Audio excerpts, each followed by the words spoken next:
Hey Wilds, Lauren Wild, the Church Witch here. I wanted to go ahead and talk about a little bit about this week with the astro forecast. If you haven't noticed, I've really started to pull back my free content to start really pushing and privatizing my work on Patreon. If you miss it and you want it, check out my Patreon. It's patreon.com/Lauren Wild. And you can get in on the Mystic Musings, base and reveal, the extended, as well as Astro Forecast weekly for only $11 a month at the Wild Beloved tier. You can be in my coven for $33 a month, and there's a Facebook page and all that stuff. But anyways, let's talk about Mars and Saturn, all right?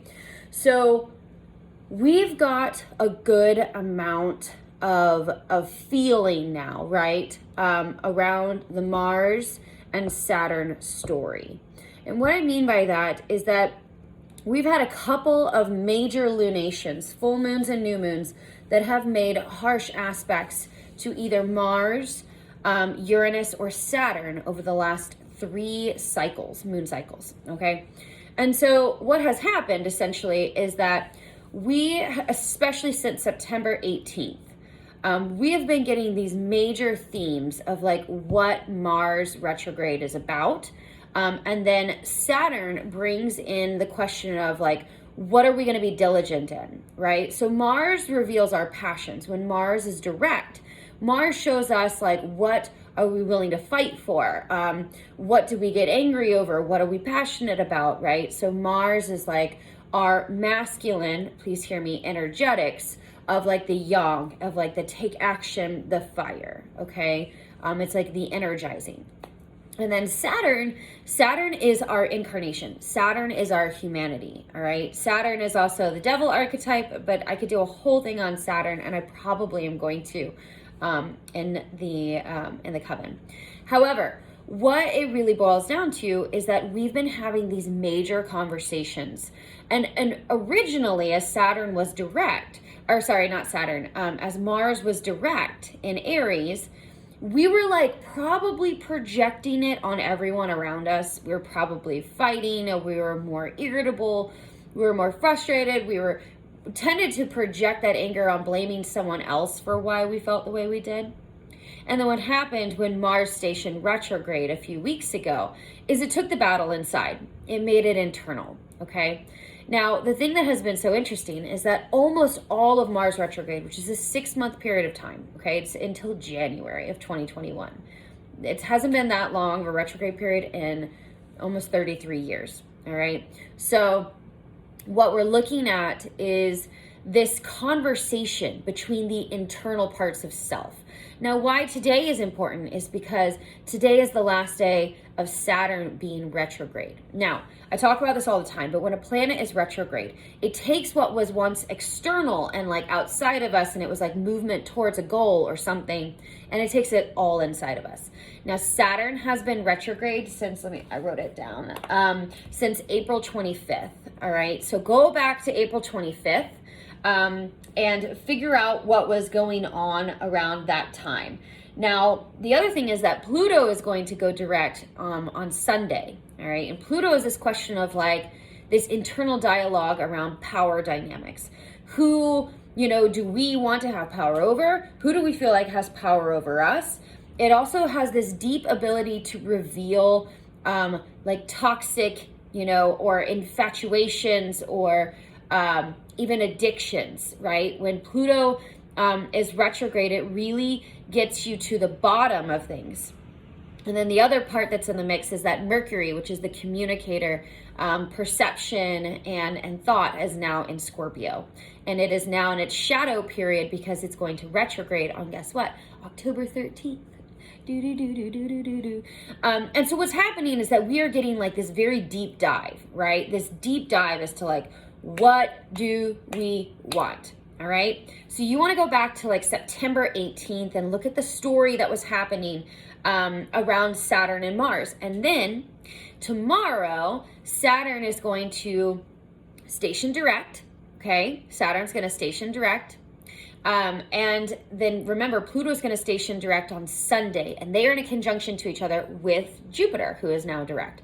So this means we've got 3 major placements in Capricorn moving ahead. And this is the conversation we've been having for literally like 2.5 years now, right? So Saturn is at 25 degrees of Capricorn, which is where Pluto was when it stationed retrograde. It was at 25 degrees. And so we have this huge conglomeration of communication that has looked like our pandemic world. And it is like bringing up the conversation, like, what is the evolution? How are we going to evolve? What are we going to commit to, right? Like, after all the things that have happened, like, what are you wanting to hold on to, right? What are you going to throw out of the basket? What are you going to let die? What are you going to use as like the fertilizer to see, the thing you really want be birthed, all right? Now, this is and this happens every time this year. So you can kind of look back at this time. This is Libra, Scorpio-ish. And it boils down to the balancer, right? We haven't really talked about the fact that the sun is now in Libra. I was on vacation.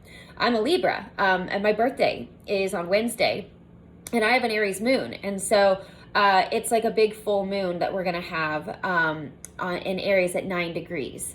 And so this is this balance, right? Equinox, autumn, Mabon is all about the balance between light and dark. And Aries, which says I am the individual, and Libra, which says I connect, which is the relationship, the partnership. This is where we find the collaboration, okay? This is also where we really become aware of a lot of power struggles.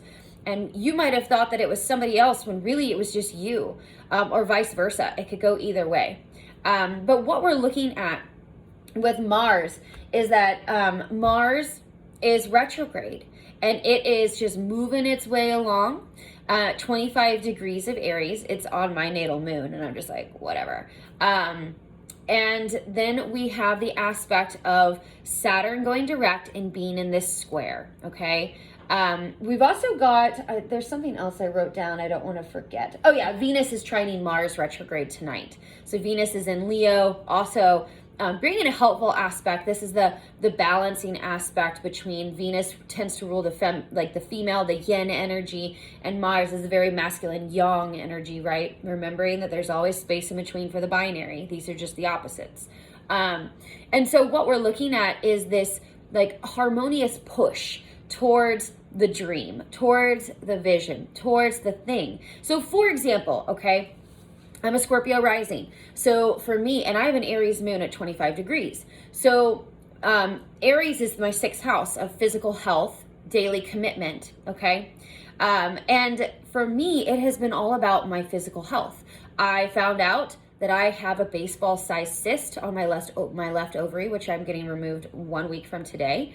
I'll share more on that later. But it has been all about my health, my thyroid, my metabolism, my reproductive health, like all of these things, as well as, where my eclipses are going down, which is the 8th house of Gemini, and it's divorce, right? So we all have these major pieces that we are focusing on. So you really want to look at where the nodal axis is for you in your natal chart, which is Gemini North Node, Sagittarius South Node.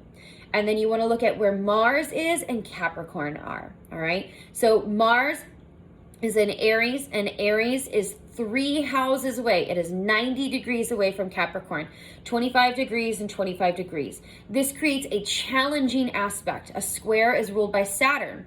Lots of Saturn in the sky. This means like, what are we committing to? What are we going to really get like blood, sweat, and tears, which is what Saturn requires, okay? Saturn is like, we call him Big Daddy Saturn, like, he is like the coach that wants to push you so far, and it feels like tough love, and you might think that like you hate them, but then you'll look back and you'll be so grateful for the diligence that they forced you to cultivate, the responsibility that you had to take, okay? This is all about growing up. This is all about taking responsibility and committing to the things that you're really passionate about. So I'd love to hear what the theme has been for you so far. Kind of notice like the main areas in your life that have been the most challenging and have taken up the most of your awareness. And that's most likely your Saturn and Mars or Capricorn and Aries story of trying to find a deep balance between independence, desire, and collaboration. Okay, guys, I'll see you later. Bye.